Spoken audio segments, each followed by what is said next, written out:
بسم اللہ الرحمن الرحیم. السلام علیکم. میں ہوں آپ کا میزبان وسیع شاہ. آپ دیکھ رہے ہیں سلام پاکستان. آپ جانتے ہیں کہ آزادی کی تقریبات کے سلسلے کی یہ کڑی ہے. پاکستان ٹیلی ویژن نے 1 اگست سے لے کر اور 14 اگست کی رات تک اس پروگرام کو پلان کیا تھا. 9 سے 10 بجے رات آپ لائیو اس پروگرام کو دیکھتے ہیں سلام پاکستان کو, اور پاکستان کی بہترین شخصیات, پاکستان کی بہترین اچیورز اس پروگرام کا حصہ ہوتے ہیں. ہر عمر کے لوگ ہوتے ہیں, سینئرز بھی ہوتے ہیں, جونیئرز بھی, ینگ بلڈ بھی ہوتا ہے. اور جونیئرز کا جو انتھوزیزم ہے, جو خواب ہیں, اس سے سیکھنے کو ملتا ہے. سینئرز نے جو کچھ اچیو کیا ہے اور جیسے وہ پاکستان کو دیکھنا چاہتے ہیں, اس پر بات ہوتی ہے. آج بھی بہت ہی اہم, بہت ہی شاندار, بہت ہی خوبصورت اور بہت ہی کامیاب اور باوقار لوگوں نے ہمیں جوائن کیا ہے. بہت ہی شاندار پینل ہے آج ہمارا. میرے ساتھ تشریف فرما ہے, فراز کا ایک شعر ہے کہ آپ اپنا, میں تیرا نام نہ لوں پھر بھی لوگ پہچانے, کہ آپ اپنا تعارف ہوا بہار کی ہے. تو بہار کی ہوا میں جو خوبصورتی ہوتی ہے, جو مہک ہوتی ہے, جو تازگی ہوتی ہے, وہی ان کی شخصیت میں بھی ہے. علم کی, انصاف کی, اور یعنی کہ پورا یہ خانوادہی, اور خود محترمہ جو ہیں ان کی اپنی جو شخصیت ہے وہ بھی علم کے حوالے سے, انصاف کے حوالے سے پہچانی جاتی ہیں. آپ ہیں محترمہ جسٹس ریٹائرڈ ناصرہ جاوید اقبال صاحبہ. Welcome to the show justice صاحبہ. بڑی نوازش, آپ تشریف لائیں, بہت عزت افزائی. اور ان کے ساتھ ایک ایسی شخصیت ہیں, میں سمجھتا ہوں ناظرین گرامی, جس شعبے میں ہمیں بہت ہی زیادہ کام کرنے کی ضرورت ہے. اگر ہمیں دنیا کو سمجھنا ہے, اگر ہمیں دنیا کے ساتھ چلنا ہے, اگر ہمیں اس کائنات کے راز پانے ہیں, اگر ہمیں اس کائنات کے ساتھ چلنا ہے, اس کائنات کو کھوجنا ہے, اگر ہمیں علم کا صحیح معنی سمجھنا ہے, تو علم کی اس شاخ پر ہمیں بہت زیادہ محنت کرنے کی ضرورت ہے. اور اسی شاخ سے وابستہ ایک بہت ہی اہم شخصیت ہمارے ساتھ موجود ہیں. آپ ستارے امتیاز ہیں اور آپ نے فزکس میں PhD کر رکھی ہے. محترم پروفیسر ڈاکٹر حسن امیر شاہ صاحب ہمارے ساتھ تشریف فرما ہے. ویلکم ٹو دی شو. بہت شکریہ جی. تشریف آوری کا بہت بہت شکریہ. Thank you. محترمہ بھی ستارے امتیاز ہیں, اور محترمہ کے بھی اتنے سارے ایوارڈز ہیں کہ میں ان کی ترتیب اگر آپ کے ساتھ شیئر کرنا شروع کروں گا تو پورا پروگرام اسی میں نکل جائے گا. مگر محترمہ کی نسبتیں جو ہیں, اور خود محترمہ نے جو کام کیا جوڈیشری میں, اور اس میں مجھے لگتا ہے کہ وہ کسی بھی ایوارڈ بہت اہم ہوتے ہیں, مجھے اس سے بھی چونکہ زیادہ بلند لگتی ہیں, اس لیے مجھے لگا کہ ضرورت نہیں رہ جاتی اس کی. بہرحال محترمہ بھی تشریف فرما ہیں. اور ہمارے ساتھ موجود ہیں ایک ایسے نوجوان جنہوں نے, اگین ان کا بھی تعلیم کے شعبے سے تعلق ہے.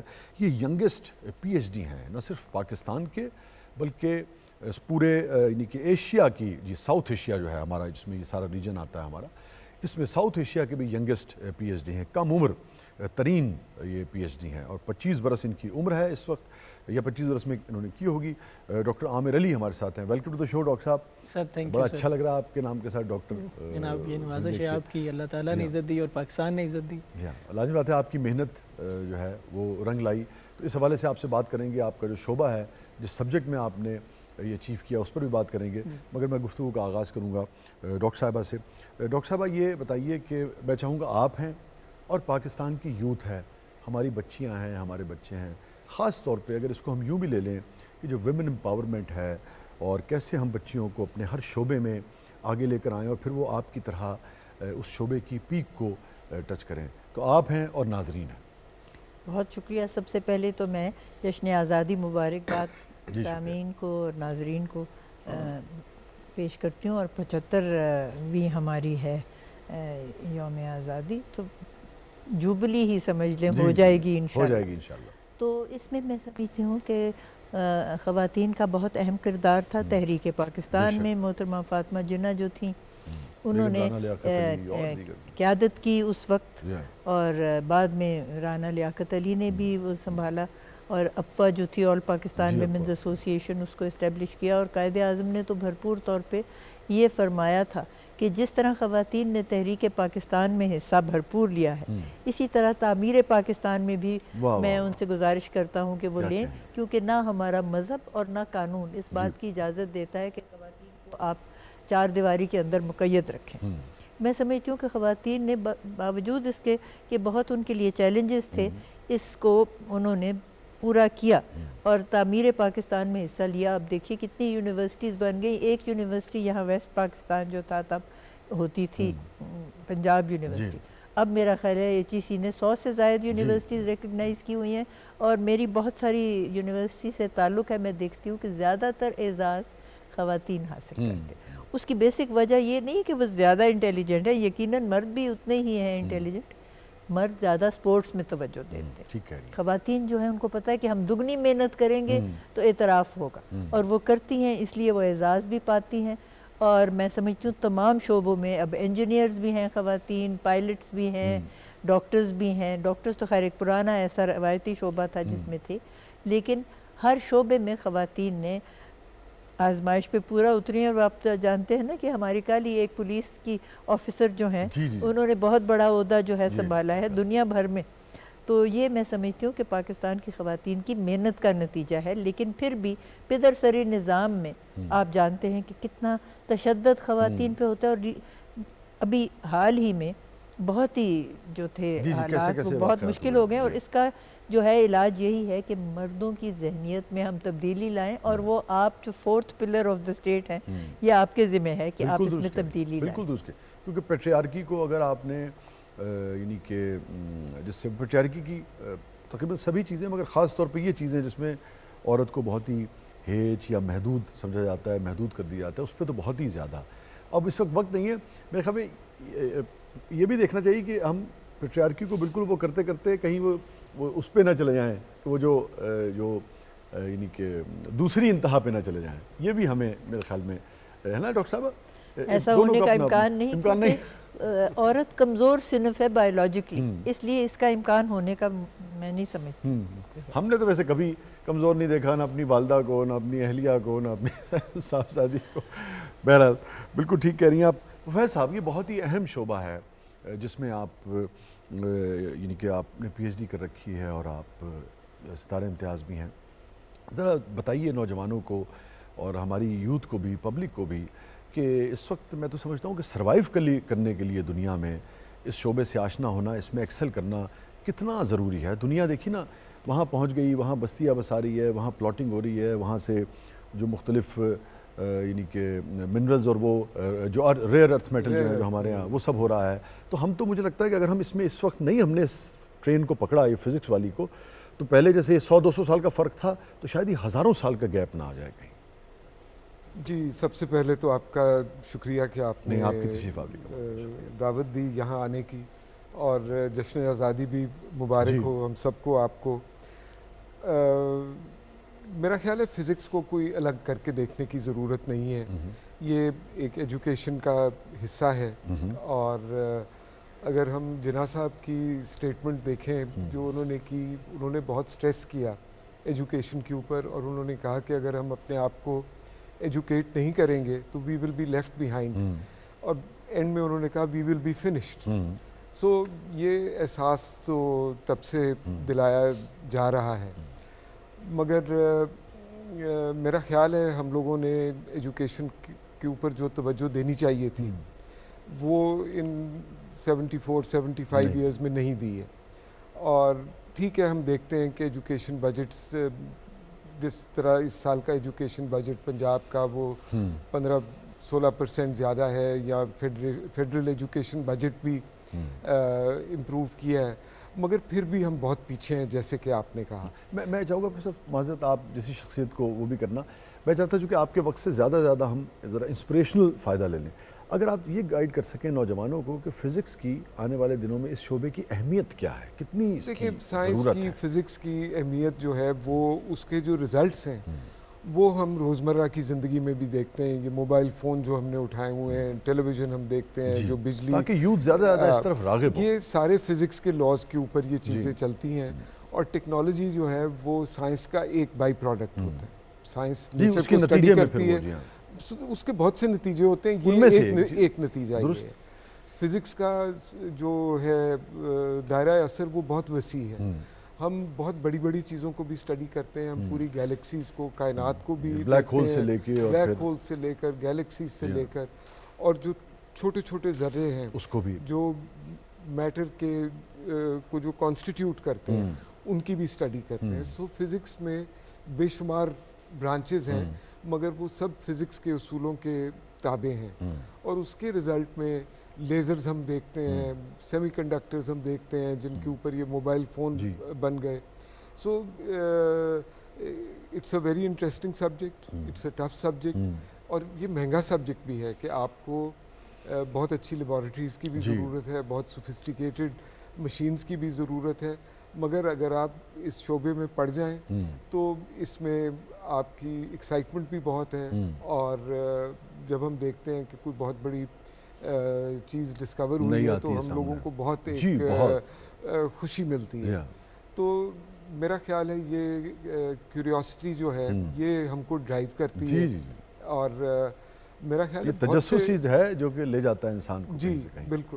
تو ہماری ضرورت بھی ہے, اگر ہم نے دنیا کے ساتھ رہنا ہے تو ہم کو ایجوکیشن کے ہر شعبے میں ہم کو ایکسیل کرنا ہے, یا کم از کم کہیں نہ کہیں باقیوں کے قریب آنے کی کوشش. میں جب آؤں گا تو اگلے مرحلے میں پھر آپ سے پوچھوں گا کہ اس وقت جو ہمارے نوجوان ہیں, آپ کا تجربہ کیا کہتا ہے کہ وہ فزکس میں کتنا انٹرسٹڈ ہیں اور کتنی اس میں محنت کرتے ہیں, یا دنیا میں جیسے آپ ہیں ہمارے کون سے ایسے لوگ ہیں جنہوں نے اپنا کردار مختلف, جو جیسے ہمارے ایک دوست ہیں یار جان, وہ بلوچستان کے ہیں, بلوچستانی ہیں, اور برٹن کے ایک بہت ہی اہم جو ادارہ ہے اسپیس کا, اس میں وہ ایک بڑی اہم ذمہ داری پہ ہیں, تو پاکستان کا بھی وہ پرائڈ ہے. تو اس طرح سے کہاں ہماری اس وقت پوزیشننگ کیا ہے دنیا میں, اس پر میں اگلے مرحلے میں آپ سے بات کروں گا, اور کتنا ہمیں آگے جانا ہے, کتنی ہمیں ضرورت ہے. ڈاکٹر عامر علی صاحب, اب یہ بتائیے کہ کس سبجیکٹ میں آپ نے سب سے پہلے یہ اچیومنٹ کی؟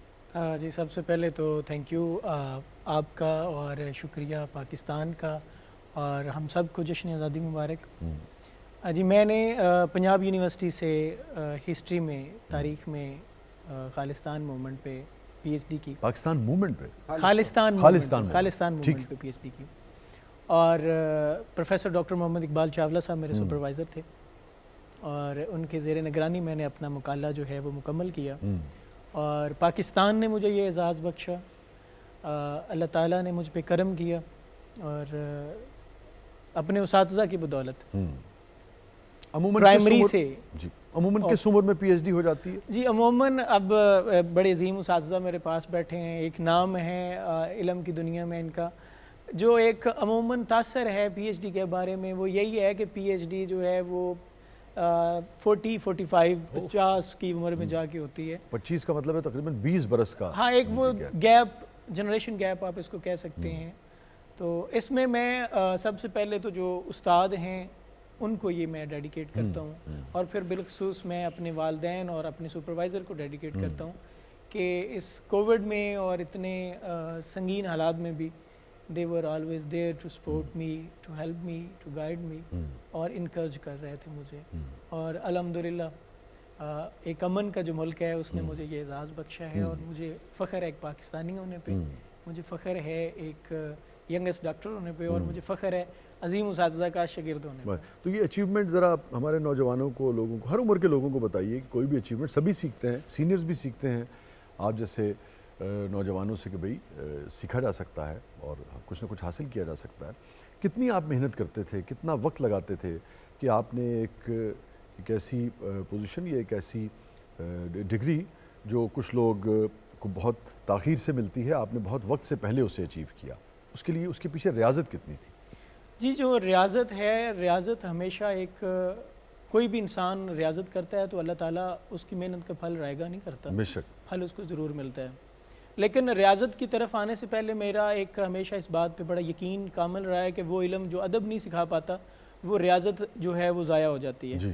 تو اس ریاضت کے ساتھ ساتھ اس ادب نے مجھے ریاضت کی طرف مائل کیا, اور یہ جو ریاضت تھی یہ بڑی کٹھن تھی.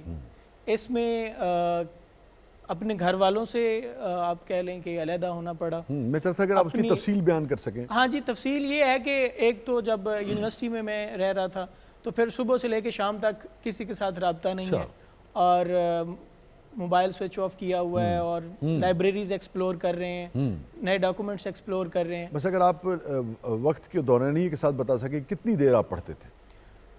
پی ایچ ڈی کے سفر کے دوران آلموسٹ 12 سے 14 گھنٹے تو کنفرم. 12 سے 14 گھنٹے. اور کتنے 6 مہینے یا کتنے سال آپ نے یہ کیا؟ جی میں نے 3.5 سال میں اپنی پی ایچ ڈی 3.5 سال تقریباً یہی آپ کی روٹین ہے؟ 3.5 سال آلموسٹ یہی روٹین رہی، لیکن 1 سال جو تھا وہ شاید اس سے بھی وہ کٹھن مرحلہ تھا کہ اس میں مجھے گجرات یونیورسٹی میں وزٹنگ پہ پڑھا رہا تھا، تو مجھے یہاں سے ٹریول کرنا پڑتا تھا ڈیلی وہاں پہ، کیونکہ میرے پاس سٹے نہیں تھا، تو میں کوئی رات کے 2 بجے تیاری کرنی اور صبح 4:30 والی بس پہ بیٹھنا، گجرات پہنچنا اور 8:30 بجے کلاس میں پہنچنا، اور وہاں سے پھر 4:30 بجے کلاسز ختم کر کے 3 دن میں پڑھاتا تھا، پھر واپس آنا اور آ کے اپنا بھی پڑھنا. تو اس دوران بعض اوقات یہ بھی ہوتا تھا کہ ناشتہ کیے بغیر ہم چل رہے ہوتے تھے.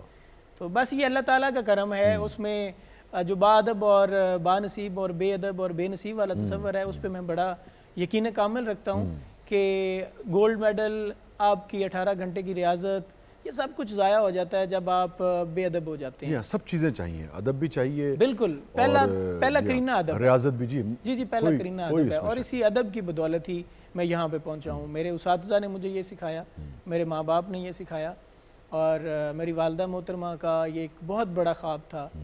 اللہ تعالیٰ ان کو زندگی دے، صحت سلامتی دے، میرے والدین کو، والد صاحب کو. کیا ہمارے نوجوانوں کو اپنے تجربے سے آپ کہنا چاہیں گے کہ اگر انہیں بھی آپ کی طرف کسی چیز کو پہلے تو ایک اچیو کرنا ہے، اور اگر اس میں کچھ ایسا مارک سیٹ کرنا ہے کہ دیکھیے پہلے جیسے میں نے اچیو کیا پہلے اس سے کسی نے نہیں کیا، کم عمری میں یا کم وقت میں یا نمبرز میں، کوئی 100 تھا میں نے 120 کر دیا، کچھ ایسا ایکسٹرا آرڈنری کرنا ہے، تو کون سی 3 چیزیں آپ بتائیں گے یوتھ کو؟ جی اگر ایکسٹرا آرڈنری کرنا ہے تو اس میں سب سے پہلے تو میں یہ عرض کرنا چاہوں گا کہ آپ کوئی بھی چیز نیگیٹو نہیں ہوتی، تنقید بھی جو ہے وہ بھی منفی نہیں ہوتی.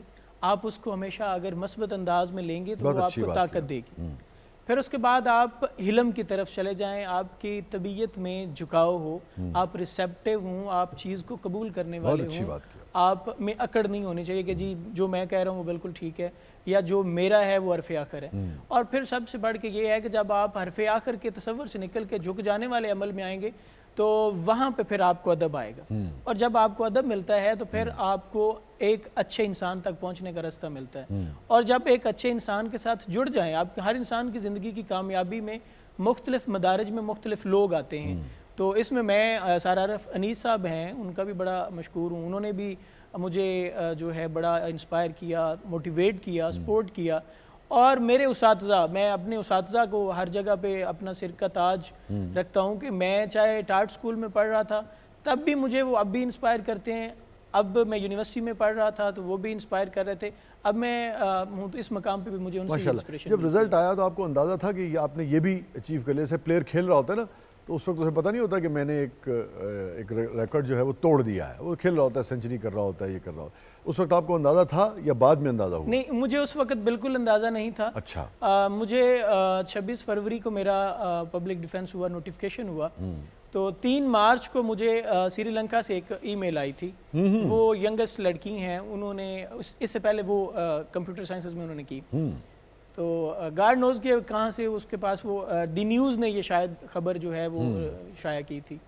تو یا I don't know what was the source. تو کیسا لگا جب آپ پہ خود یہ تو پھر میں نے خود ایکسپلور کیا. تو پھر مجھے ایک اس سے پہلے 25 برس 10 ماہ کی عمر میں جو پاکستان میں ینگسٹ پی ایچ ڈی تھا، وہ ان سے میرا انٹریکشن ہوا. تو پھر اس کے بعد مجھے پتہ چلا کہ میں ینگسٹ پی ایچ ڈی ہوں پاکستان میں. تو it was more than honour. سب کے لیے بہت بہت شکریہ ڈاکٹر عامر علی صاحب آپ کی تشریف آوری کا. اور میں چاہوں گا کہ جانے سے پہلے 10 سیکنڈ آپ کے پاس ہیں اس بریک سے پہلے، کچھ آپ کہنا چاہیں نوجوانوں کو یا پاکستانیوں کو، اپنی قوم کو. میں صرف ایک عرض کرنا چاہوں گا کہ سب سے پہلے جو علم ہے وہ علم سیکھیں جو آپ کو ادب سکھا دے. بے شک. اور با ادب با نصیب والا جو تصور ہے اس کو خود اپنی ذات پہ اپلائی کریں. اپنے استاد کا ادب کریں، ماں باپ کا ادب کرنا خود سیکھ جائیں گے. بہت بہت شکریہ ڈاکٹر صاحب آپ کی تشریف آوری کا. اور ناظرین، جو ابھی عامر بات کر رہے تھے کہ اگر آپ اکڑ پیدا کر لیں یا آپ یہ گنجائش ختم کر دیں کہ آپ دوسرے کی بات سننے کو تیار نہیں ہیں، یا حرف آخر چاہے کتنا ہی آدمی کسی علم کے سمجھتا ہو کہ عروج پر پہنچ گیا ہے، حقیقت یہ ہے کہ کسی بھی علم کا عروج بنیادی طور پہ ایک نئے علم کی ابتدا ہوا کرتا ہے. جو ہم جانتے گئے ہم نے یہی جانا کہ کچھ بھی جانا نہیں. اور ایک نئے مہمان کے ساتھ آئیں گے، اور یہ ایک ایسے شعبے میں ہے کہ گلوبل ہیکاتھون کمپٹیشن میں انہوں نے ایک بہت ہی بڑی اچیومنٹ کی ہے، اور مجھے تو حیران کر دیا ہے یہ ہیکاتھون ہوتا کیا ہے، کمپٹیشن کیا تھا، کیسے ایک ایسی اس میں جس میں 1000 لوگ شریک تھے، یہ پاکستان کے لیے اور اپنے لیے ایک پرائیڈ وہاں سے لے کر آئے ہیں، یہ ہمارے ساتھ موجود ہوں گے اگلے مرحلے میں۔ آپ کی تشریف آوری کا بہت بہت شکریہ، اور پروفیسر صاحبہ ڈاکٹر صاحبہ ہمارے ساتھ تشریف فرما ہیں، اور جسٹس ناصرہ جاوید اقبال صاحبہ بھی ہمارے ساتھ تشریف فرما ہیں۔ کہیں نہیں جائیے گا، چھوٹے سے وقفے کے بعد واپس آتے ہیں۔ آپ دیکھ رہے ہیں سلام پاکستان۔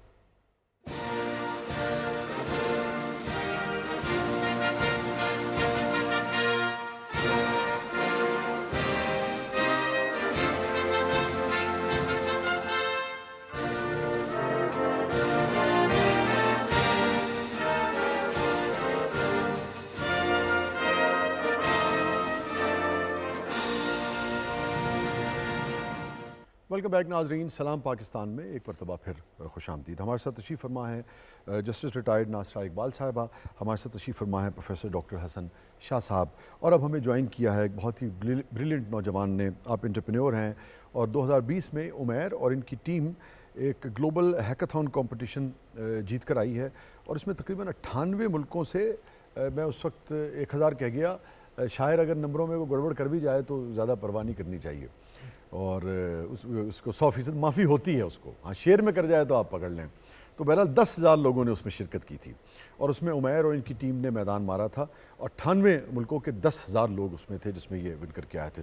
وہی عمیر مجید اس وقت ہمارے ساتھ موجود ہیں، اور میں چاہوں گا عمیر آپ سے، آپ نے چونکہ اب جوائن کیا ہمیں، یہ بتائیے کہ یہ جو خاص طور پہ یہ گلوبل ہیکاتھون کمپٹیشن ہے، یہ ہے کیا، کیسے ہوتا ہے یہ؟ سب سے پہلے تو بہت شکریہ، آپ نے موقع دیا کہ میں اپنی اچیومنٹس کو کچھ شیئر کر سکوں۔ تو بیسکلی ہیکاتھونز ٹائم باؤنڈ ہوتے ہیں، جس کے اندر آپ نے کچھ پروٹوٹائپ پیش کرنی ہوتی ہے۔ بائی پروٹوٹائپ میرا مطلب یہ ہے کہ کوئی بھی ورکیبل سولوشن، کہ اگر اس چیز کو ہمیں ہیلپ مل جائے تو اس کو ہم اگر لارج اسکیل کے اوپر ڈپلوائے کریں تو اس سے بہت سارے لوگوں کو فائدہ ہوگا۔ ٹھیک ہے۔ اب کووڈ کے اندر چونکہ ٹیکنالوجی کا ایک بڑا کروشل رول تھا، تو اس کے لیے گراج 48 اور استونیا کہ جو گورنمنٹ نے مل کے ایک ہیکاتھون آرگنائز کیا، جس کو ڈفرینٹ کنٹریز نے بیک اس کی اس کا پرپز یہ تھا کہ ہم کوئی کووڈ سے ریلیٹڈ کوئی سولوشنز پروپوز کریں، اور اس میں انہوں نے کوئی 8 ڈفرینٹ ٹریکس بنائے۔ 8 ٹریکس کا مطلب کہ اکانومی کا کوئی سولوشن آپ پرووائڈ کریں، کوئی گورننس کا سولوشن پرووائڈ کریں، کوئی ہیلتھ کیئر کے اراؤنڈ سولوشن پرووائڈ کریں۔ تو ہم نے جو سولوشن پرووائڈ کیا تھا وہ اکانومی کے اراؤنڈ تھا۔ اب اس کا جو پرپز تھا وہ یہ کہ آپ کس طرح سے بے روزگار جو لوگ ہوئے، جو ٹیکنالوجی کو جانتے ہیں، ان کو آپ فیسیلیٹیٹ کریں، کس طرح سے آپ اس دکاندار کو فیسیلیٹیٹ کریں جس کی دکان تو بند ہے لیکن اس کو ٹیکنالوجی کا بھی کچھ نہیں پتا، اور اس کی وجہ سے اس کے گھر میں فاقے ہیں۔ بہت عمدہ۔ اور جو تیسرا جو ایک پوائنٹ جس کو کیا وہ ایک اینڈ کسٹمر ہے، کہ جو خود اپنے گھر میں محصور ہے۔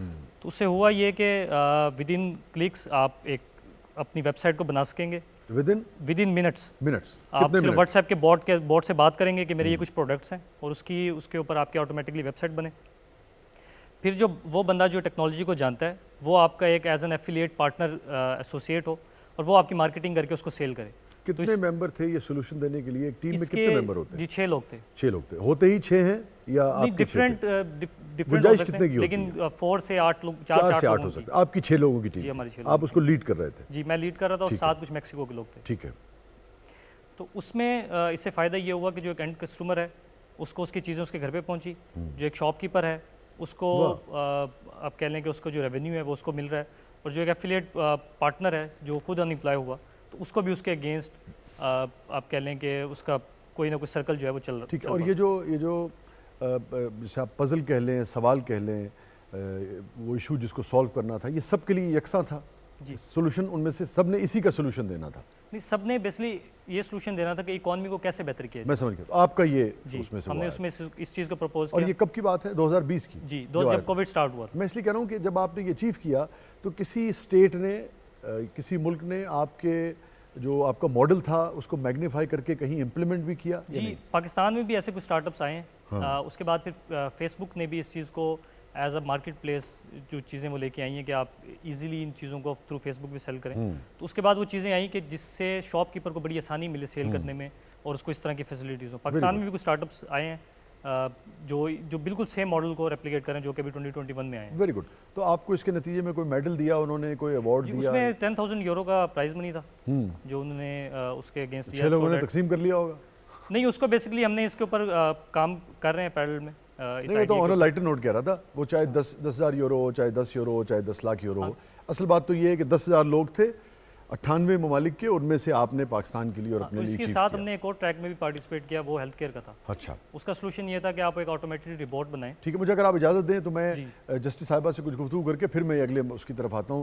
یقیناً لوگ جاننا چاہیں گے کہ دوسری اچیومنٹ بھی آپ کی کیا تھی. میں ذرا جسٹس صاحبہ کو میں چاہوں گا, جسٹس صاحب اگر اس پہ ہی آپ دیکھیے جو بچے جو بعد میں آنے والے لوگ ہیں, کیسے آپ دیکھتی ہیں اس یوتھ کو؟ میں تو ان کی باتیں سن کے تو حیران رہ گئی ہوں. کہتے ہیں نا قصب کمال کن کے عزیز جہاں شبی, تو واقعی ان لوگوں نے وہ اچیو کیا ہے. اور اس کے بارے میں تو علامہ نے واضح کہا ہوا ہے, جوانوں کو پیروں کا استاد کر, خرد کو غلامی سے آزاد کر. 64% ہماری آبادی جو ہے نا وہ نوجوانوں کی ہے, اور جب تک ہم ان کی انرجیز کو ٹیپ نہیں کریں گے, ان کو آگے نہیں لائیں گے, مین سٹریمنگ ان کی نہیں ہوگی, تو ملک ہمارا ترقی کر ہی نہیں سکتا. انہی سے ہم گین کر سکتے ہیں. اور میں تو گورنمنٹ کالج یونیورسٹی میں کیونکہ جاتی رہی ہوں, 2 سیمیسٹر میں نے کر لیے, وہاں پہ میرے ساتھ بہت ساری نوجوان خواتین مرد, میں حیران ہوں کہ ان میں کتنی انرجی ہے, کتنے وہ انٹیلیجنٹ ہیں اور محنتی کتنے. تو یہ تینوں چیزیں اگر ہوں جیسے انہوں میں بھی ہے, اور ایک انیشیٹو اور انوویٹیونیس, یہ بہت بڑی بات. تو میں تو سمجھتی ہوں کہ اللہ تعالیٰ ہمیں توفیق دے کہ ہم ان کے یہ جو ہے استعمال کریں. ہمارے یہاں بہت بڑی پرابلم ہے, اور یہ قائد اعظم نے آئیڈینٹیفائی کیا تھا کہ 3 چیزوں سے ہم نے باز رہنا ہے, نیپوٹزم, جابری اینڈ کرپشن. اور یہ دیکھ لیجئے گا, آپ دیکھیے یہ نظام ہی سارا ایسا ہے کہ کہتے ہیں some people were born to rule, nobody was born to rule. ہمارے مذہب میں یہ واضح بات ہے کہ اپنی امانتیں ان کو دو جو اس کے اہل ہو. تو that's basis of democracy, right person for the right job. اور جب ہم ان کو وہاں پہ پہنچائیں گے تو تبھی بھی یہ انفراسٹرکچرز بھی ہمارے فرق جو ہے شعبے اس میں بنیں گے, جیسے ابھی انہوں نے بتایا عمیر نے. تو یہ ساری باتیں جو ہیں یہ تخلیق ہے, اور تخلیق میں you become co work with God, and that is what we expect our youth. اب دیکھیے آپ فرما رہی تھی تو مجھے یاد آیا کہ وہ ایک مرتبہ قائد کے بھائی تشریف لائے, تو انہوں نے اس کے اوپر برادر آف قائد اعظم لکھا ہوا تھا. تو قائد بہت خفا ہوئے, انہوں نے کہا اس کو ختم کیجیے. تو یہ کیا بات ہوئی؟ تو وہی جو نیپوٹزم کا, یعنی کہ کوئی کانسیپٹ ہی نہیں ہے, آپ کی اپنی شخصیت ہے, آپ کا اپنا جو ہنر ہے, بس وہی آپ کی پہچان اور وہی آپ کا معیار ہے کسی بھی جگہ پریزنٹ کرنے کے لیے. باقی رشتے اپنی جگہ پہ موجود ہیں اور وہ ہے. تو پروفیسر کیا فرمائیں گے اس سارے معاملے؟ نہیں, یہ تو بہت امپریسو انہوں نے بات کی, اور اسی طرح کے سٹارٹ اپس جو ہیں یہ ان کی ضرورت ہے.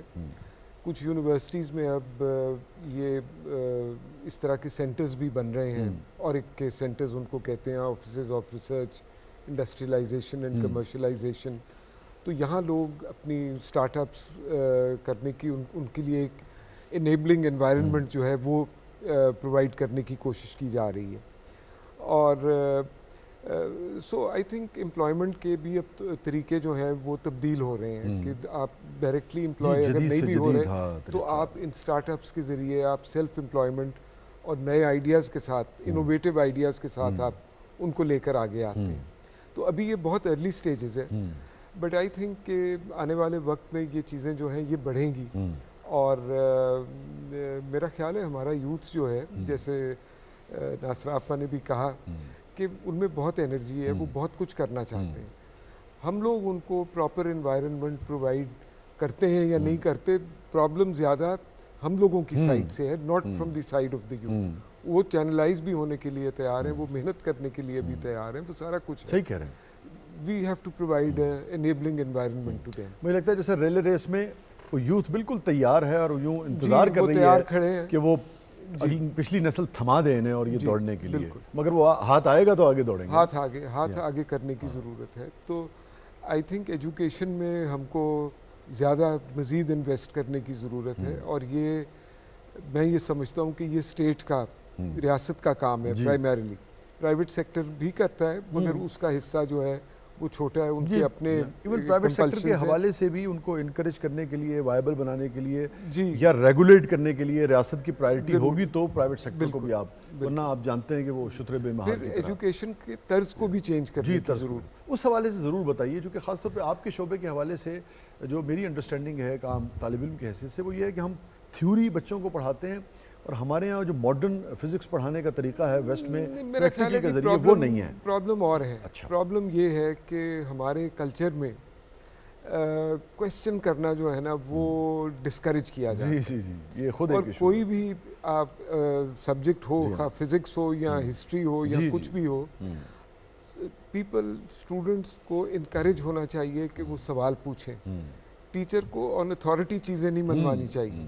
ہم اتھارٹی پر چلنے والے لوگ ہیں, دیٹ از آر کلچر. ماں باپ بھی اتھارٹی پر کرتے ہیں, اساتذہ بھی اتھارٹی کو یوز کرتے ہیں.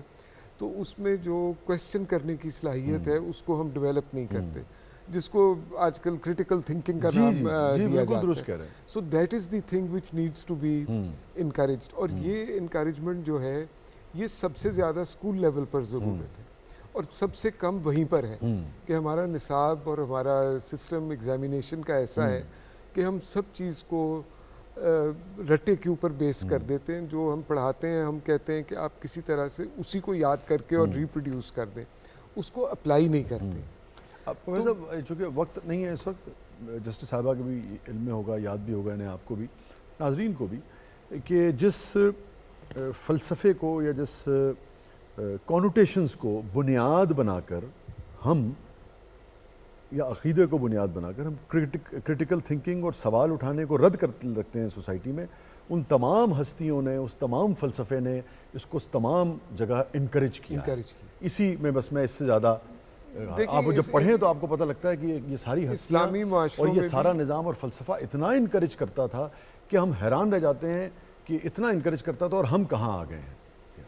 اگر آپ تھوڑا ہسٹوریکلی دیکھیں اسلامک سویلائزیشن کے جو ہائی پوائنٹس ہیں, بغداد کے, دمشق کے, اسپین کے, وہ وہی ہیں جب انہوں نے انکریج کیا, جب اوپن تھا, ہر جگہ سے لوگ آئے, انہوں نے وہاں آ کر کنٹریبیوٹ کیا. اور وہ روشنی کہاں سے لی تھی؟ ابھی آپ سیرت پڑھیے آقائے دو جہاں سرکار دو عالم صلی اللہ علیہ وسلم کی, جو آپ جس وقت یعنی کہ آپ گفتگو فرماتے تھے, جب صحابہ بیٹھا کرتے تھے آپ کی محفل میں, وہ ساری آپ جب سیرت پڑھیے تو آپ کو لگتا ہے کہ نہیں, سوال کرنے کی اجازت ہے, سوچ رہے ہیں, غور کر رہے ہیں. وہ سارے جو شخصیات کسی چیز پر کوئی پابندی نہیں ہونی چاہیے, اور یہ ارلی ایج سے ہم کو انکریج کرنا ہے, مگر ہمارا سسٹم اس کو ڈسکریج کرتا ہے. اسی حوالے سے ایک آدھ جملہ پھر میں عمیر صاحب کی طرف, اگر آپ, چونکہ آپ کا تو بہت ہی تجربہ ہے, سارے نظام کو آپ نے دیکھا ہے, آپ نے اس کو وہ کیا ہے, اور پھر علامہ بھی یہی یا ان کا بھی یہی. بالکل یہ صحیح بات ہے کہ بچوں کو ہم یہ ترغیب ہی نہیں دیتے کہ وہ سوال کریں, اور اگر سوال کر ہی لیتا ہے جرأت کر کے تو استانی جو ہے نا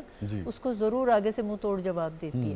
لیکن اب میں نے تبدیلی دیکھی ہے, اور اس تبدیلی سے میں سمجھتی ہوں کہ حالات کچھ بہتر ہو. اب یہ جو یکساں نظام آ رہا ہے اس کو ہم بغور دیکھیں اگر تو پتہ لگے گا کہ اس میں انہوں نے کیا رکھی ہے صورتحال. لیکن آپ دنیا کی کسی یونیورسٹی میں جائیں, اب میں ہارورڈ میں گئی تھی, ان کا تو طریقہ کار ہی ہے انٹریکٹیو, اور وہ جب انٹریکٹیو میں نے سیکھا اور یہاں آ کے میں نے پڑھانا شروع کیا تو میں نے پہلی چیز کلاس میں یہی کہی اپنے شاگردوں کو, دیکھیے آپ سوال مجھ سے کریں, میں آپ سے کروں گی. بہت سی چیزوں میں آپ کو مجھ سے بہتر پتہ ہے. میری پوتی کو پتہ ہے کہ وہ جو سولر سسٹم تھی اس میں سے ایک جو تھا پلینٹ وہ اب خارج ہو گیا. میرے علم میں یہ بات تھی نہیں. دیکھیے تو آپ بچوں سے یہ باتیں سیکھ سکتے ہیں. بالکل صحیح. میں عمیر, چونکہ پروگرام بالکل آخری لمحات میں ہے, آپ وہ اپنی اچیومنٹ بھی ذرا مختصر کر کے وہ بھی شیئر کر لیجیے ہمارے, اور اس کے علاوہ بھی آپ سمجھتے ہیں اگر کوئی بات قوم تک, یوتھ تک پہنچنی چاہیے تو ضرور کیجیے.